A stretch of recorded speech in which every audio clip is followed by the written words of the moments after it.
You can see or diagnose a concussion on MRI or CT scans. No, I still get patients that come into my clinic that say, yeah, I went to the emergency department, doctor gave me a CT scan of my head and told me that I didn't have a concussion. Well, either your doctor didn't know what they were talking about or you misunderstood the conversation, because a CT scan or an MRI detects and looks at the structure of the brain. Concussion is an injury that's called a functional injury. So it changes how the brain functions, but it doesn't change how the brain looks or appears.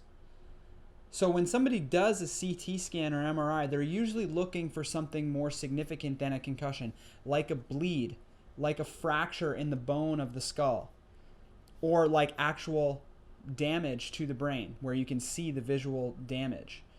Okay? In a concussion injury, none of that stuff has occurred, so it's absent. About 95% of concussion cases aren't going to have any type of finding on any type of imaging.